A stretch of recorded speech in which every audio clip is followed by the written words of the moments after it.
भावे में। तो ये तंत्र का मतलब तीसरा जो इसका अध्याय है उसका नाम काकोलुकीयम यह है, इससे संकलित किया गया है। यानी ये पंचतंत्र के मूल लेखक विष्णु शर्मा है। इसमें 5 खंड हैं जिसमें जिन्हें तंत्र कहा गया है। इनमें गद्य और पद्य रूप में कथाएं दी गई हैं जिनके पात्र मुख्यतः पशु और पक्षी हैं। तो इसके बारे में और थोड़ा सा बता दूं कि विष्णु शर्मा जी जो लेखक हैं यह एक ऐसे आचार्य जिन्होंने एक राजा के पुत्रों को पढ़ाने का संकल्प लिया था। एक राजा के 4 पुत्र थे जो कहीं पर भी नहीं पढ़ते थे, कहीं विद्या ग्रहण नहीं कर पाते थे, जहाँ भी जाते थे गुरुकुल में, पाठशाला में, वहाँ से भाग आते थे। तो इन्होंने अपने ऊपर एक जिम्मेदारी ली कि मैं पढ़ाऊंगा, तो इनको घर में बैठकर नहीं पढ़ाएंगे, इनको बाहर ले जाकर खुले आकाश के नीचे इसको पढ़ाया जाएगा, जहाँ पर व्यावहारिक बातें भी सिखाई जाएंगी, लेकिन उसका माध्यम, जो कहानियों का माध्यम है, वो पशु पक्षी ही होंगे। यह उनकी एक शर्त थी। तो राजा ने उनकी बात मान ली और उन्होंने पुत्रों को इनके साथ भेज दिया था। तब उन्होंने खुले आकाश के नीचे जाकर, आकाश जहाँ है, पेड़ पौधे हैं, पशु पक्षी हैं, उनके बीच में जाकर उनकी ही कहानियाँ सुनाई। उन्हीं के माध्यम से उनके जो कहानियों के पात्र होते थे वो पशु पक्षी होते थे, या पेड़ होते थे, या पुष्प होते थे। तो उनके माध्यम से उन्होंने बच्चों को व्यवहार करना सिखाया। हार जीत क्या होती है, तर्क वितर्क क्या होता है, हर चीज़ के बारे में उन्होंने कहानियों के माध्यम से ही बताया। इसीलिए उनकी कहानियों में पशु पक्षी प्रधान हुए। तो उन्हीं में से एक कहानी ये है, बिलस्य वाणी न कदापि में श्रुता। मैंने बिल को बोलते हुए कभी नहीं सुना। कस्मिंचिद वने खर नखरः नामः सिंह प्रतिवसति स्म। यानी किसी वन में खर नखर नाम का सिंह रहता था। सह कदाचित क्षुधार्थः न किंचिदपि आहारम प्राप्तवान। यानी कि वो इधर उधर घूमता रहा, भूख से व्याकुल होकर वह कहीं, सह कदाचित वह कहीं इधर उधर घूमा, क्षुधा भूख शांत करने के लिए, लेकिन कहीं पर भी आहारम प्राप्तवान न, कहीं पर भी आहार यानी भोजन प्राप्त नहीं हुआ। ततः सूर्यास्त समय एकां महतीं गुहां दृष्ट्वा सः अचिंत्यत। ततः सूर्यास्त समय एकां महतीं गुहां दृष्ट्वा सः अचिंत्यत। तभी सूर्य अस्त के समय एक बहुत बड़ी गुफा देखकर, दृष्टवा मैंने देखकर, वह अचिंत्यत यानी उसने सोचा, क्या सोचा, नूनम एतस्यां गुहायां रात्रौ को अपि जीवः आगच्छति। जरूर ही, नूनम मैंने निश्चित ही, इस बड़ी गुफा में रात्रि में कोई तो जीव आता है। अतः अत्रैव निगूढ़ो भूत्वा तिष्ठामि। तो इसलिए यहीं पर मैं छुपकर यहाँ तिष्ठामि बैठता हूँ, ऐसा सोचकर वो वहाँ बैठ गया। एतस्मिन् अंतरे गुहायाः स्वामी दधिपुच्छः नामक शृगालः समागच्छत्। इसी अंतराल में, इसी बीच में गुफा का स्वामी दधिपुच्छ, जिसका नाम दधिपुच्छ था, ऐसे नाम का शृगाल यानी कि सियार यानी कि गीदड़ वहाँ आ गया। सह च यावत पश्यति, उसने जब तक देखा कि तावत मैंने तब तक, और यावत मैंने जब तक, तब तक सिंह पद्धति, सिंह के पैरों के निशान जो थे गुहायाम यानी गुफा में प्रविष्ट करते हुए दिखाई दे रहे हैं, लेकिन न च बहिरागत है, और बाहर आते तिष्ठामि। तो इसलिए यहीं पर मैं छुपकर यहाँ तिष्ठामि बैठता हूँ, ऐसा सोचकर वो वहाँ बैठ गया। एतस्मिन् अंतरे गुहायाः स्वामी दधिपुच्छः नामक शृगालः समागच्छत्। इसी अंतराल में, इसी बीच में गुफा का स्वामी दधिपुच्छ, जिसका नाम दधिपुच्छ था, ऐसे नाम का शृगाल यानी कि सियार यानी कि गीदड़ वहाँ आ गया। सह च यावत पश्यति तावत सिंह पद पद्धति गुहायां प्रविष्टा दृश्यते न च बहिरागता। यानी कि उसने जब तक देखा तब तक उसके सिंह के पद उसे दिखाई दे गए, गुफा में जाते हुए, प्रविष्ट मैंने प्रवेश करते हुए दिखाई दिए, न च बहिरागत और बाहर आते हुए, बहिरागत बाहर आते हुए नहीं। तो इससे उसने अनुमान लगाया। श्रृगालः अचिंत्यत, श्रृगाल ने सोचा, अहो विनिष्टो अस्मि, ओहो अब तो मेरा विनाश निश्चित है।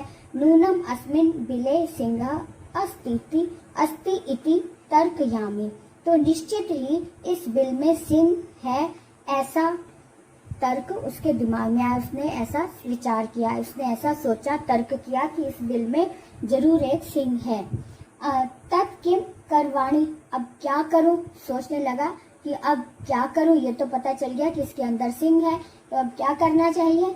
एवं विचिन्त्य, ऐसा सोचकर, ऐसा विचार करके, रवम कर्तुम आरब्धः, तो उसने विचार किया कि दूर से, रवम मैंने आवाज करना आरंभ किया, दूर से उसने आवाज करना आरंभ किया। भो बिल, हे बिल, हे गुफा, बिल मतलब जो गुफा होती है उसको, जो छोटे जो होल होता है उसको बिल बोलते हैं ना। हे बिल, हे गुफा, किम न स्मरसि, क्या तुम्हें याद नहीं, यन मया त्वया सह समयः कृतो अस्ति यद अहम बाह्यतः प्रत्यागमिष्यामि तदा त्वं माम आकारयिष्यसि। तो क्या तुम्हें याद नहीं कि जब मैं आता हूँ तो मेरे द्वारा तुम्हारे साथ समय कृत अस्ति, समय के रूप में क्या होता है, यत तदा अहम, कि जब मैं बाहर से आता हूँ, प्रति आगमिष्यति, बाहर से वापस आऊंगा, तदा त्वम, तब तुम, माम मैंने मुझको आवाज दोगी। तो ये समय मतलब उनके बीच में ये सिद्ध हुआ था, ये बात तय हुई थी कि बिल, तुम्हें याद नहीं कि जब मेरे द्वारा, जब त्वया सह, तुम्हारे साथ समय यह किया गया था, यानी समय तय किया गया था कि जब मैं बाहर से वापस आऊंगा तब तुम मुझको आकारयिष्यसि, तब तुम मुझे पुकारोगी, आवाज दोगी। यदि त्वं माम न आह्यसि तर्हि अहम द्वितीयं बिल्लं यास्यामि इति, यानी कि यदि तुम मुझको नहीं पुकारोगी, नहीं आह्वान नहीं करोगी, तब मैं द्वितीय बलम, दूसरे बिल में चला जाऊंगा, ऐसा तय हुआ था। अब ऐसा सुनकर एतत् श्रुत्वा सिंह, ऐसा सुनकर सिंह जो था वो सोच में पड़ गया, अचिंत्यत, सोचने लगा। नूनम एषा गुहा स्वामिनः सदा सम आह्वानं करोति परंतु मद भयात न किंचित वदति। तो सिंह ने सोचा, उसको लगा कि नूनम, मैंने निश्चित ही यह गुफा जो है वो स्वामी को सदा ही आह्वान करती है, स्वामी को बुलाती है, परंतु मेरे भय से, मद भयात, मेरे भय से, किंचित, किसी वजह से नहीं बोल रही है, मेरी वजह से यह नहीं बोल रही है। अथ साधु इदम उच्यते, इसलिए सही कहा गया है क्या, भय संत्रस्त मनसाम हस्तपाद आदिकाः क्रियाः प्रवर्तन्ते न वाणी। भय संत्रस्त मनसाम हस्तपाद आदिकाः क्रियाः प्रवर्तन्ते न वाणी च वेपथुः याधिका। जब मन भय से त्रस्त होता है तब हाथ और पैर की क्रियाएं कार्य नहीं करती, हरकत नहीं करती, और जो वाणी भी है, वाणी लिए बगैर ही हम हिलते डुलते हैं, लेकिन वाणी नहीं निकलती, और कपी जो है वो और भी तीव्र हो जाती है भय के मारे। तो ऐसा। अब आगे, तद अहम अस्य आह्वानम करोमि, तब वो कहता है कि अब तद अहम अस्य आह्वानम करोमि, अब मैं इसका आह्वान करूँगा। अब ऐसा सोचकर जब सिंह ने ऐसा सोचा कि ये गुफा सच में उसको आवाज़ देती होगी, तो क्या हुआ, तो उसका जो भय के मारे उसका जो हाथ पैर था वो तो कार्य नहीं कर रहे थे, लेकिन उसका दिमाग भी कार्य नहीं कर रहा था। तो उसने क्या सोचा कि ये अब मैं इसे आह्वान करूंगा, कि आह्वान करता हूँ यानी कि उसको बुलाता हूँ। ऐसा सोचकर उसने तद अहम अस्य आह्वानम करोमि, अब मैं इसका आह्वान करता हूँ। एवं स बिले प्रविश्य में भोज्यम भविष्यति, यानी कि इस प्रकार से वह बिल में प्रवेश करेगा। इस प्रकार से वह बिल में प्रवेश करते ही मेरे भोजन का भाग्य बनेगा, यानी मेरा भोजन बनेगा। ये सोचकर अब मैं इसका आह्वान करता हूँ और इसकी वजह से बिल में प्रवेश करके यह मेरा भोजन बनेगा, भविष्यति मैंने बनेगा। इत्थम विचार्यम सिंहम सहसा शृगालस्य आह्वान अकरोत्। तो ऐसा सोचकर सिंह ने सहसा ही, अचानक ही शृगाल का आह्वान करना आरंभ किया, आह्वान किया। ऐसा विचार करके सिंह ने सहसा ही शृगाल का आह्वान किया। सिंहस्य उच्च गर्जन प्रतिध्वनिना सा गुहा उच्चैः शृगालम आह्यत। अब सिंह का ऊंचा गर्जन, ऊंची आवाज सुनकर, प्रतिध्वनि उसकी जब दीवारों से आवाज टकराई तो वो और भी ध्वनि ऊंची हो गई। तो प्रतिध्वनि जो थी वह गुफा में ऊंचे स्वर के साथ उसने शृगाल को आह्वान किया। तो जैसे सिंह की ऊंची गर्जन से प्रतिध्वनि, सिंह के ऊंचे गर्जन वाली प्रतिध्वनि उस ध्वनि ने उस गुफा में ऊंचे स्वर में, उस गुफा में से ऊंचे स्वर में शृगाल को आह्वान किया, शृगाल को पुकारा। अनेन अन्य अपि पशवः भयभीताः अभवन्। इससे, अनेन मैंने इससे, अन्य पशु भी, अन्य जानवर जो थे वो भी भयभीत हो गए। और शृगालो अपि ततः दूरम पलायमानम् एवं पठत। तो इस तरह से शृगाल भी तब दूर पलायन कर गया, दूर भाग गया।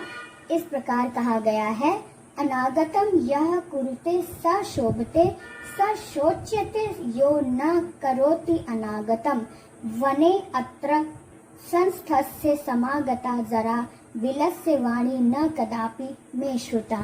अर्थात जो अनागतम, जो आई भी नहीं ऐसी परेशानी, ऐसे संकट, आने वाले संकट को देखकर जो कुछ नहीं, जो कुछ करते हैं वो शोभित होते हैं, वो ही शोभायमान होते हैं, वो सुखी रहते हैं। स शोच्यते यो न, और जो नहीं, आने वाली मुसीबत को देखकर कुछ भी नहीं करते हैं वह दुखी होते हैं।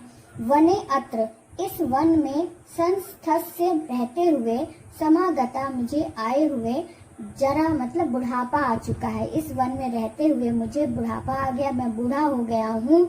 लेकिन बिल की वाणी, बिलस्य वाणी न कदापि में श्रुता, लेकिन बिल की वाणी मैंने कभी नहीं सुनी। अर्थात मेरे द्वारा बिल की वाणी को, यानी कि बिल को बोलते हुए मैंने कभी नहीं सुना। तो अर्थात उसने अपनी युक्ति से, अपने बुद्धि से इस मुसीबत से अपने आप को बचा लिया और सिंह का भोजन बनने से अपने आप को रोक लिया। तो इस तरह से बुद्धि से काम जब लेते हैं तो आने वाली मुसीबत टल जाती है और व्यक्ति सुखी हो जाता है। अगर हम बिना सोचे समझे, हमें पता लग गया कि भी आने वाली मुसीबत है, तो हम कुछ भी ना करें तो वो हमेशा सह सोचते वह दुखी होता है। इस तरह से शृगाल ने जिस तरह से बुद्धिमानी से अपने आप को बचाया, इसी तरह से मुसीबत के समय हमें कुछ ना कुछ उपाय सोचना चाहिए ताकि हम इस मुसीबत से दूर हो जाएं। तो इस तरह से था यह पाठ का अर्थ, हिंदी अनुवाद हमने किया। अब हम इसका जो अभ्यास कार्य है, यानी कि इसके जो प्रश्न उत्तर हैं वो भी हम समझेंगे। वीडियो शेयर करो। तो शुरू करते हैं आज की क्लास। एक पदेन उत्तरत। सबसे पहले हम कर रहे हैं एक पदेन उत्तरत, यानी एक शब्द में उत्तर देना है। तो सिंहस्य नाम किम, सिंह का नाम क्या था? सिंह का नाम खर नख रहा था, है ना, तो यहाँ पर हम लिख देंगे, एक पद में ही उत्तर देना है, तो खर नख रहा, उस तरह से हम यहाँ लिख देंगे खर नख रहा। ठीक है। और ये जो कहा है ना, इसके स्थान पर हमने ये जो नाम किम, किम नाम, किम का मतलब क्या था, इस शब्द के स्थान पर हमने यहाँ लिख देना है खर नख रहा, एक शब्द में उत्तर देना है। ठीक है।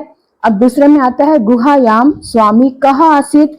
गुहायाम यानी कि गुफा का स्वामी कौन था, कहा मैंने कौन, आसीत मैंने था, कौन था, तो गुफा का स्वामी कौन था, दधिपुच्छ नामक एक श्रृगाल था। तो यहाँ पर हम कह के स्थान पर दधिपुच्छ लिख देंगे। ठीक है।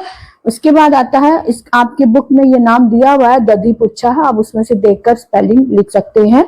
तो और उसके बाद आता है सिंह कस्मिन समय गुफायाम, सिंह कस्मिन समय गुहायाम समीपे आगतः। सिंह किस समय, कौन से समय में गुफा के समीप आया था, तो सूर्यास्त समय, इसमें पुस्तक में दिया हुआ है ना सूर्यास्त समय, तो इसको हम यहाँ पर लिख देंगे, ये सूर्यास्त समय।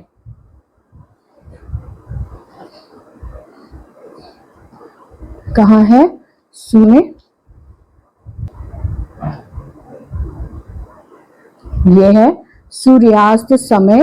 इस शब्द को हम इसके साथ लिख देंगे, कहाँ, इस प्रश्न के साथ, क्योंकि एक शब्द में उत्तर देना है तो एक ही शब्द में उत्तर देना, एक पदेन का मतलब एक शब्द में उत्तर देना है। तो यहाँ पर उत्तर आ गया हमारा कि कौन से समय में, सूर्यास्त समय, है ना, ये उत्तर इसका हो गया। उसके बाद है हस्तपाद, हस्तपाद आदिकाह क्रिया के शाम न प्रवर्तन्ते, यानी कि इसको कर दूं, हाँ, तो हस्तपादिका क्रिया के शाम न प्रवर्तन्ते, यानी कि हाथ पैर की क्रियाएं कब काम नहीं करती, जब भय त्रस्त मनसा, जब हमारा मन भय से त्रस्त होता है तब। तो इसका उत्तर होगा के शाम के स्थान पर ये भय त्रस्त मनसाम, ये इसका उत्तर हो जाएगा। अब आगे बढ़ते हैं, अगले प्रश्न का उत्तर इस तरह से है, गुहा केन प्रतिध्वनिता, गुफा में किसके द्वारा प्रतिध्वनि हुई, यानी किसके कारण ध्वनि गूंजती रही। प्रतिध्वनि का मतलब है जब गुफा की दीवारों से टकरा कर गूंजते हुए आवाज आती है वो, इसलिए पुस्तक में हमेशा पेंसिल से मार्क करें।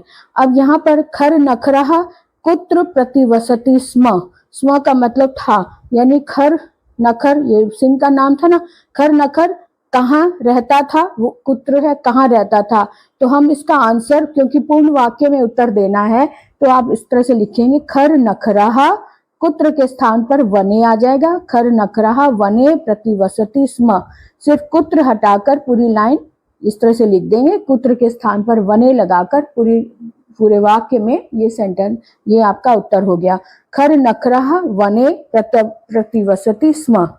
उसके बाद है महतीम गुहाम दृष्टवा सिंह किम अचिंत्यत, तो बड़ी गुफा देखकर सिंह ने क्या सोचा। अब किम के स्थान पर हम इस तरह से लगा देंगे, महतीम गुहाम दृष्टवा सिंह अचिंत्यत, किम को छोड़कर अचिंत्यत, अब डैश लगाकर अब यहाँ आ जाएंगे, पुस्तक के ये जो पाठ है इसमें आ जाएंगे।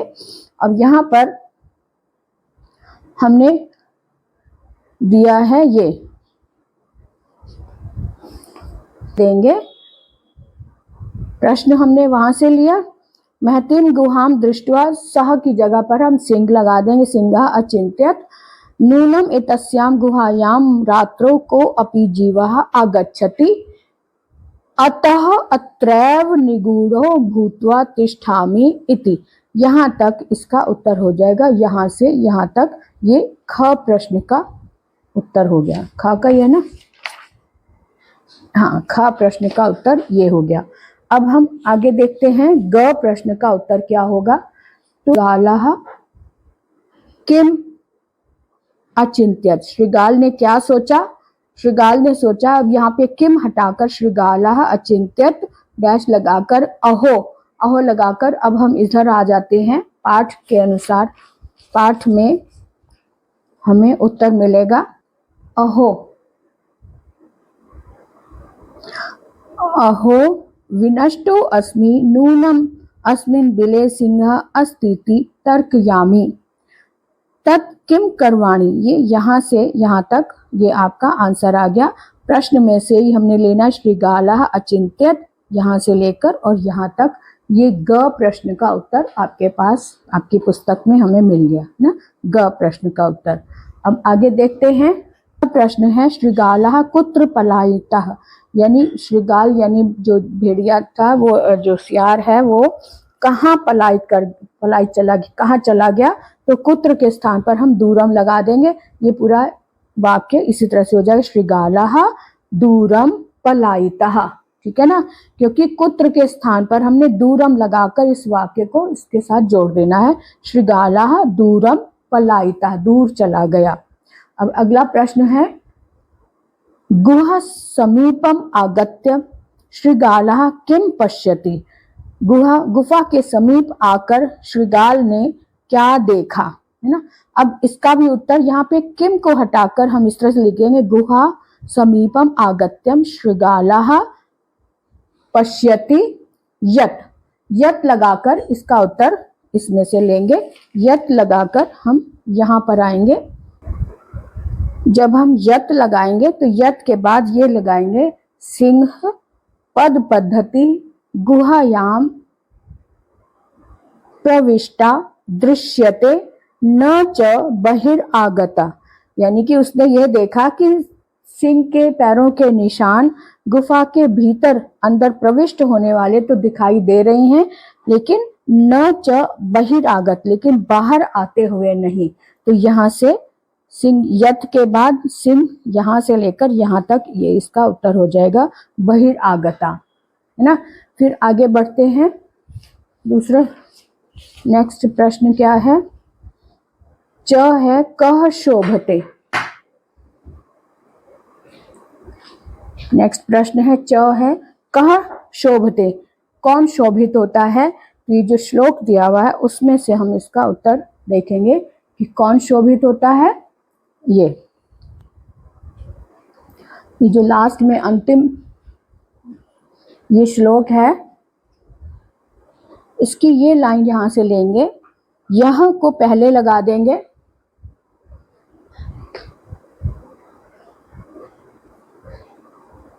यह को पहले लगा देंगे, यह अनागतम कुरुते सशोभते, ये च प्रश्न का उत्तर हो जाएगा। यह को हम पहले लगा इस तरह करके तब ये लाइन पूरी कर देंगे, यह अनागतम कुरुते सशोभते, ये इसका प्रश्न पूरा हो गया। अब हम नेक्स्ट प्रश्न पर आएंगे।